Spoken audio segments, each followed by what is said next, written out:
Hey everyone, welcome webheads to issue 13. You're not gonna say it. What the fuck? Somebody should.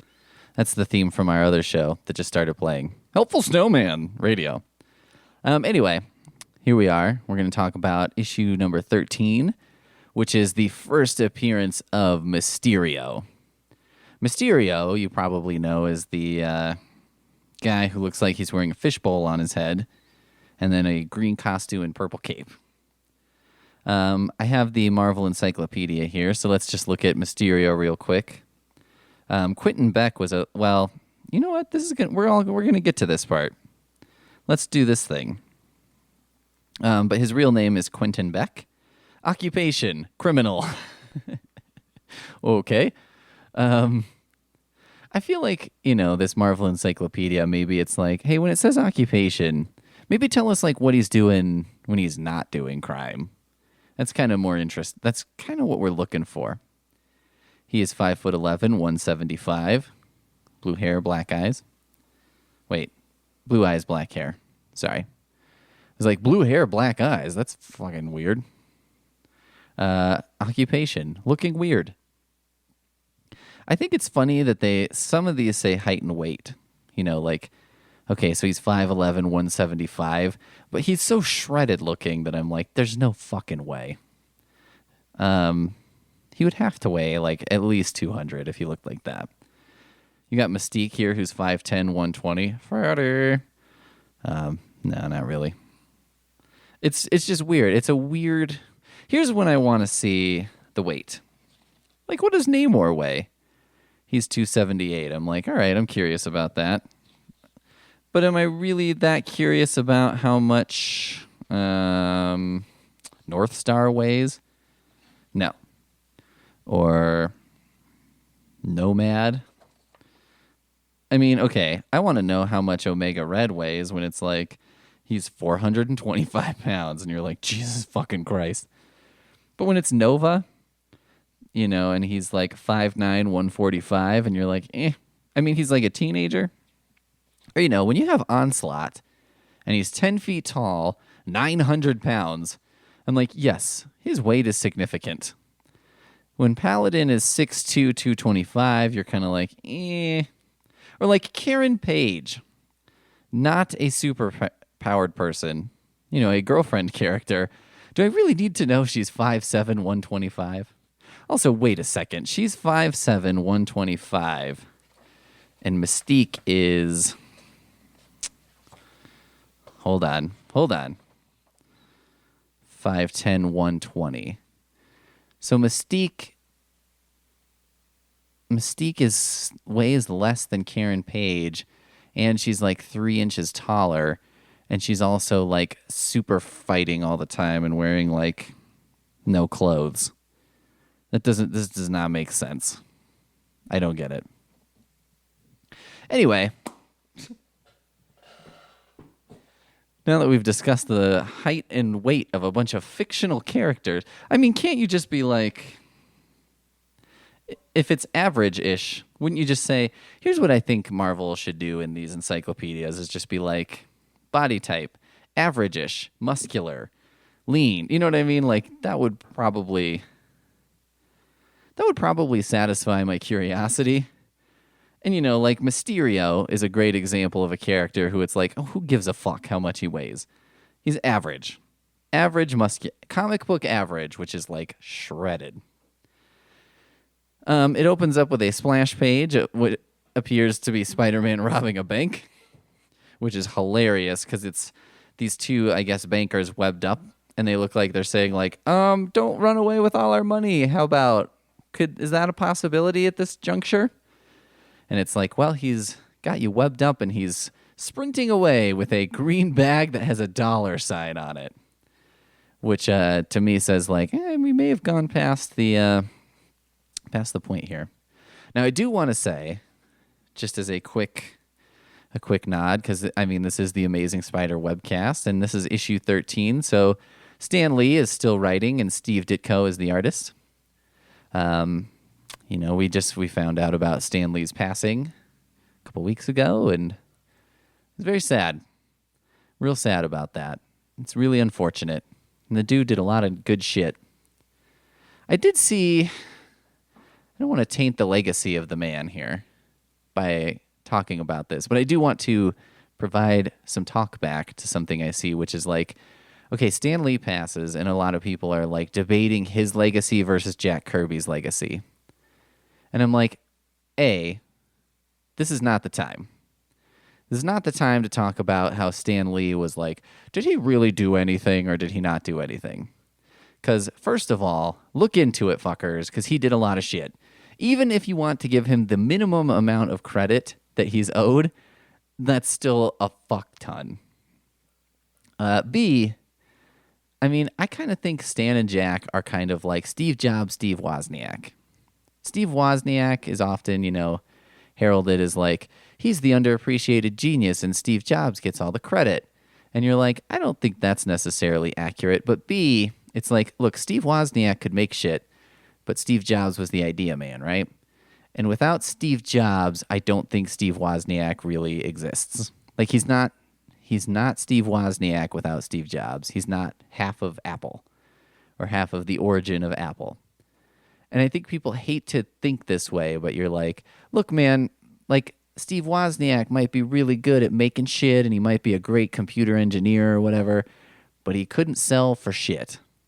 And if he can't sell for shit, if he's a nerd who's good at that stuff, he needs a guy who's good at selling the shit. Jack Kirby is a great artist and I think did his more than his share of writing and I think deserves credit. However, I don't think that this is credit that's in like a limited quantity such that we're like, we really need to delineate what Stan did and what Jack did because I think that's a false equivalency. And really, I think that's illustrated by the fact that like, Jack Kirby wasn't involved in Spider-Man. He did an initial cover and did some art that Stan, I don't know if it was Stan for sure, but Marvel was like, I don't know if Jack Kirby's right for this, so they switched over to Steve Ditko. And so you're like, well, okay, Spider-Man was a very successful character, possibly the most successful Marvel character to come out of that era. I mean, we're talking about some huge characters, right? But it's like, okay, well, so Jack Kirby does the Fantastic Four and is responsible for the iconic look of it and probably did more of the writing than he gets credit for. However, how do we then explain that like Spider-Man was also huge and Jack Kirby had no involvement in that? Okay. But here's my point. Stan Lee's death is not the time to talk about the problematic legacy of Stan and Jack. Also, look into it, fuckers.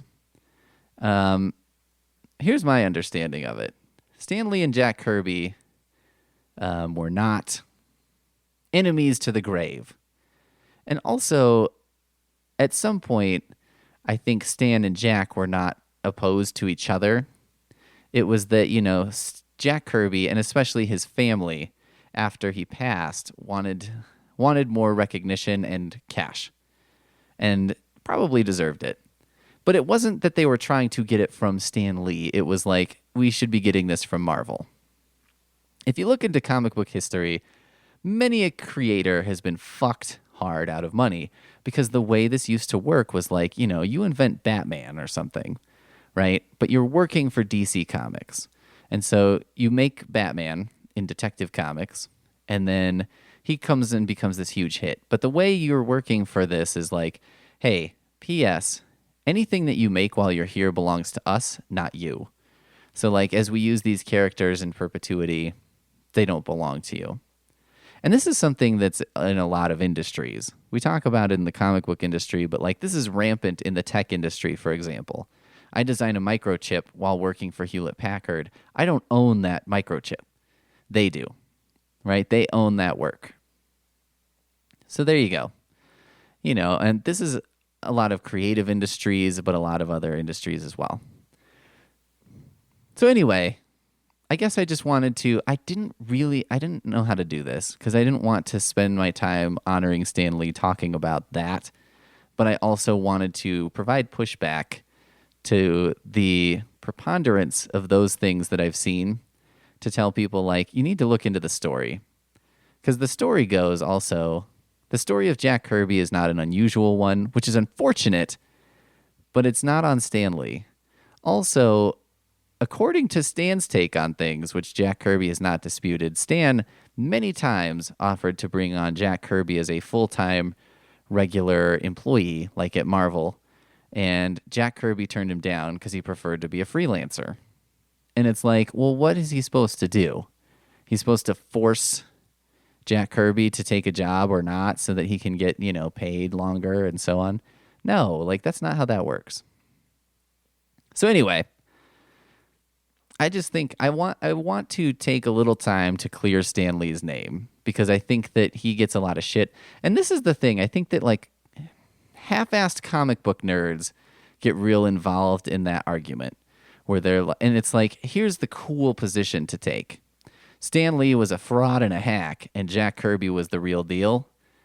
And it's like, I can't get by with that. I can't let that just slide because I'm like, the thing is, you don't have to denigrate the name of Stan Lee to prove A, that you know things about comics, but B, that Jack Kirby was very talented and probably had more effect on the Marvel Universe we know today than he gets credit for.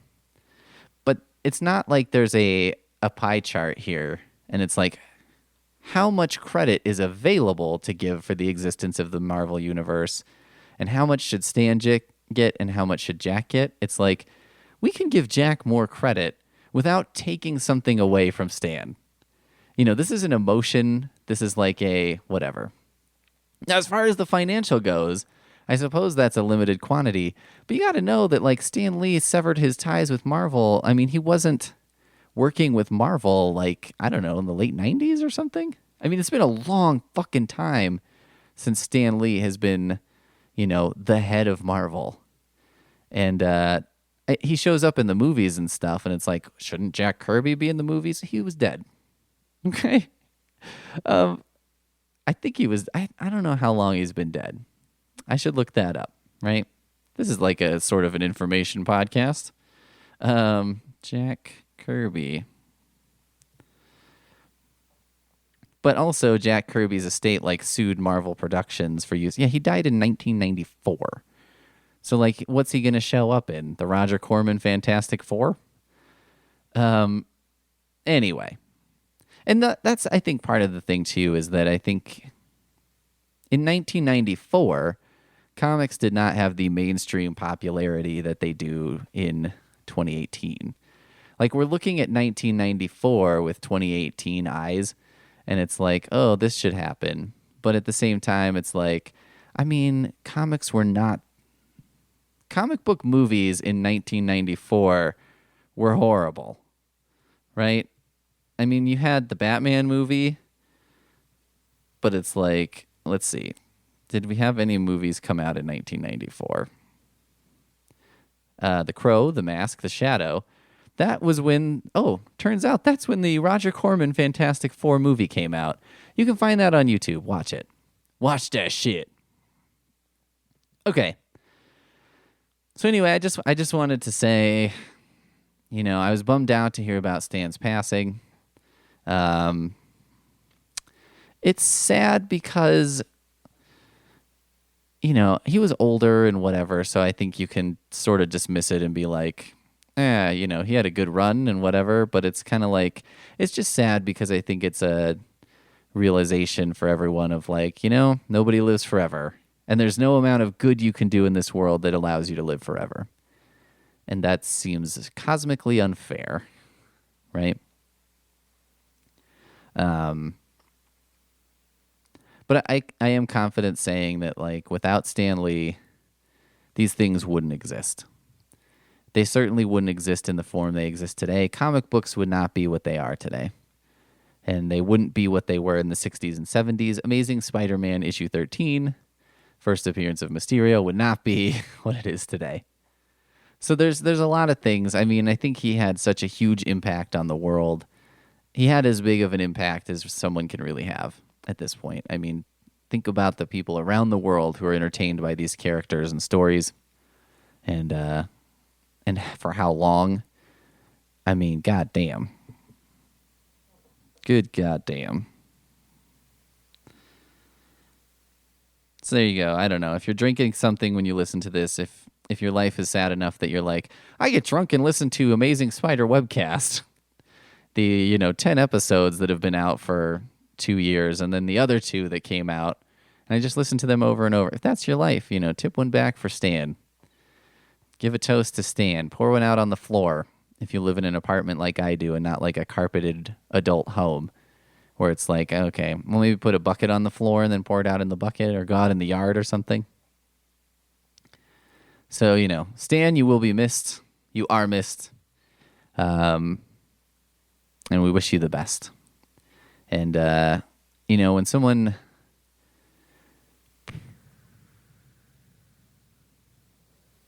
someone important dies is when, the times that, like, I'm not a believer in the afterlife, but I wish it was true. Because someone like that, I think, deserves a little bit more. All right. So anyway, Spider-Man's robbing a bank with a $sign bag. And he runs away, and it's like he's robbing this fucking bank. And it's pretty sure. If at this point you don't know, now perhaps if you were reading this back in the day, and you're like, what's going on, right? You might think, holy shit, maybe Spider-Man is a bad guy. And, of course, since Spider-Man has robbed a bank, who's on top of the story but J. Jonah Jameson at the Daily Bugle, who's, like, taken charge of the situation and couldn't be happier. I know this guy who moved to North Carolina, and he's, like, kind of this weird survivalist gun nut guy, and he moved there shortly before the hurricane or whatever came, and he couldn't have been happier. He's like, this is the situation in which I thrive. That's J. Jonah Jameson when it appears Spider-Man has robbed a bank. He's at the Bugle, and he's like, find all the old editorials I wrote accusing Spider-Man of being a menace. I want to reprint them now so people can see how right I was, and he's just like, I am so fucking right about everything. It's unbelievable. It's just good. It's great. Also, I'm like, come on, Jonah. You can't do like a 5 times thickness Sunday edition just about all your editorials about how Spider-Man was a menace. Also, a bunch of those were disproved, so it's like, do you want to go back? No, fuck it. He's just doing it. I love J. Jonah Jameson, by the way. In my personal reading of this, I'm up to issue like one in the 150s, and it's just like, Jameson is probably my favorite character because he's so fucking funny. Anyway, then, Peter Parker is very concerned because he's like, what is going on? Like, have I lost my mind and I did rob a bank or something? He's just like, I'm going to just go to bed and get some rest. And there's a hilarious panel of him completely wide-eyed in bed with a thought balloon above him, which I was like, this is probably the most memeable thing I've ever seen. So if you're looking for a meme, Amazing Spider-Man issue 13, Spider-Man wide awake in bed. So anyway, he goes to see a psychologist, a shrink, let's call him, who I don't understand why a psychologist is called a shrink. They shrink your head, but what is that? How does that work? What does that mean? And the shrink is like, oh my God, this is a jackpot. I'm going to be fucking famous if I, therapeutize a superhero. So they talk for like 10 seconds, and then he's like, and then Spider-Man's kind of like, wait a minute. If I talk to this guy, I'm going to give up my secret identity. Fuck. So he runs away. And he's like, never mind. And, the psychologist's like, wait, come back. You're the kind of patient every psychiatrist dreams of. Stop, And he's just like, I was like, dude, you can't tip your hand like that. You got to play it cool. You want Spider-Man to come back, turn off the lights and stuff and just be like... And he's like, just make yourself comfortable here and then tell me anything that comes into your head. And Spider-Man's like, I appreciate it, doctor. If you can help me, And then he's like, wait a second. I can't do that. Okay, bye. And just takes off. That was a worthless scene. But then, anyway, so we have some Jonah. We have some this. We have some that. But here's where the important stuff starts to happen. We have a thing with Liz Allen, who got a new haircut. This is the kind of stuff that seems like sometimes in these early issues we were like trying to balance the real life stuff with the not real life stuff, where you have like Liz Allen has a new haircut and Flash Thompson is like, wow, you look amazing. And you're like, okay. So then Mysterio shows up at the Bugle and is like, print a letter to tell Spider-Man to meet me somewhere. And I do like this because he shows up. He's like, print this letter to Spider-Man to come show up with at the Brooklyn Bridge. Also, he says, okay, if you wish to end the menace of Spider-Man, follow the instructions in this envelope. And then inside the envelope, it says, print a notice in the Daily Bugle saying if Spider-Man wants to learn the truth about himself, he should meet Mysterio atop the Brooklyn Bridge. And then the letter vanishes in a puff of smoke. And I was like, wait a minute. Why do you have to show up to hand deliver that letter? And why do you have to deliver a letter that has like a one sentence? I mean, this is printed in, comic book font on this page, probably size 48. That short message, it's like a one sentence message. Tell Spider-Man to meet Mysterio on top of the Brooklyn Bridge. I got it. Why wouldn't you just say that instead of handing it over in a letter? And if you were handing it over in a letter, it seems to imply that you want some exact language used or something. And then you make it poof up in a ball of smoke. And it's like, what the fuck, man? How are they supposed to do the exact printing of that thing if you just poof it in a ball of smoke? Like, what are you thinking, Mysterio? Mysterio is like an analogy for the sort of a metaphorical character for the like modern filmmaking, which is like all special effects, but then the story makes no fucking sense when you start getting into it. But that's fine. That's fine. So Spider-Man meets him on the Brooklyn Bridge, gets his ass kicked, of course. Mysterio turns into a bunch of smoke, and then Spider-Man can't see shit, so he just basically we have like a page of Spider-Man just getting his ass kicked in a bunch of smoke, and then he takes a cowardly dive off the Brooklyn Bridge into the water, and he does use a web bubble. He makes like a web half sphere, puts it over his head, and then goes under the water, so he's got like air while he's underwater. He traps the air in the half sphere and then puts his head in it, which is pretty good. I miss that this is something that doesn't happen in the comics a lot. It seems like it more favors gizmos that Spider-Man has created, which are good, but I miss the sort of like early days where it was, what new thing can Spider-Man decide to make from his webbing? It's like, hey, if you could make anything, whatever. So he gets beat up by a smoke cloud. Flash Thompson is right. Flash Thompson, this is like his classic, fuck you, Spider-Man is good. I don't care what anyone says. And you're like, Flash Thompson is an asshole, but is a really good judge of character when it comes to Spider-Man, right? Mysterio comes back to the Bugle, meets Peter Parker, of course, and then Peter Parker diabolically puts a spider tracker on him so that you can follow him. Gets his ass kicked in a puff of smoke again, and at this point, Mysterio is like, well, now that you're semi-beat up, I'll just read this verbatim. I might as well tell you the whole story, for I shall see to it that you never tell anyone else.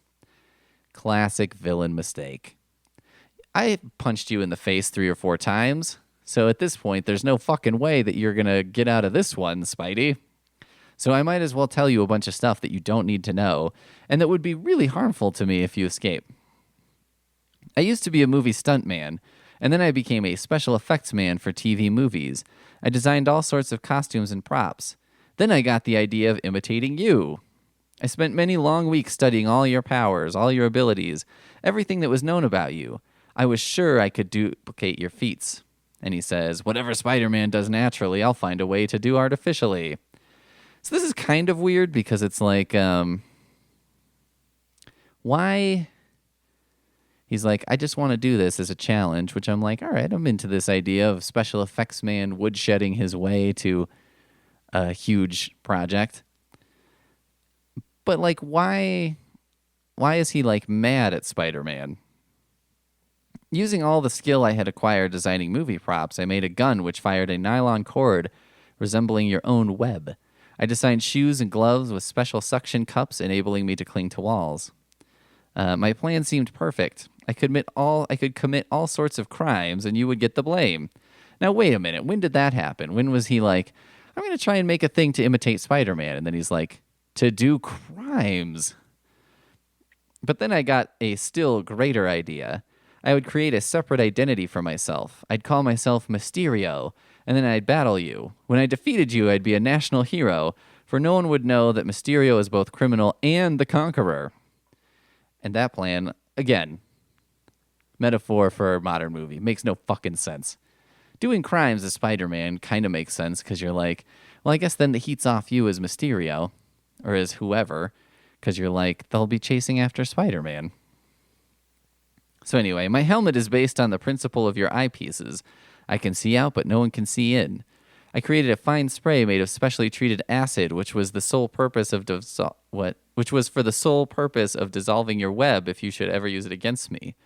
The bottoms of my boots contain chemical smoke ejectors as well as magnetic plate springs, which enable me to duplicate your own amazing leaps. Even my name, Mysterio, was created to instill awe and fear in the hearts of my enemies. I was able to see you within my protective cloud because I have a built-in sonar device, which aids me at the same time that it jams your own spider sense. And now I shall dispose of you forever. And then Spider-Man, who is sitting on the floor still, pulls a tape recorder out of his pocket and is like, you idiot, I recorded the whole thing. Wah, wah. Oh, my God. So then they have a huge fight that basically they're in a movie studio. So it's kind of funny because there's like planets they're swinging around on and people dressed as aliens and like fucking Mysterio's going to bash Spider-Man's head in with a huge Klieg light and all this shit. It basically turns into a mini version of the end of Pee-wee's Big Adventure. And of course, Mysterio gets his ass kicked. And then also this movie producer, this kind of goes into the next episode. So, keep this in mind because they go with these guys working on the movie and it's like the director, I guess. And he's like, you nincompoop, the greatest action scene in history and you didn't even get it on film. But they weren't members of the cast. Probably didn't even belong to the union. This plays into the next, because it makes me think this one panel is kind of what motivated the crazy story of the next issue. Asterisk C issue 14, Smilin' Pete. So anyway, beats up Mysterio, gives Jonah Jameson a piece of his mind. Flash Thompson is like, I knew Spidey was good all along. End of story. So there you go. That's issue 13, plus a long, confusing thing about Stan Lee. We took care of a lot of good business at this episode, huh? At this episode. I also just lost my ability to talk somewhere between this one and the last one. Assuming I had it in the last one, I don't really remember. Thanks for listening. Hopefully these will be coming to you more regularly. And we'll see you next time, webheads.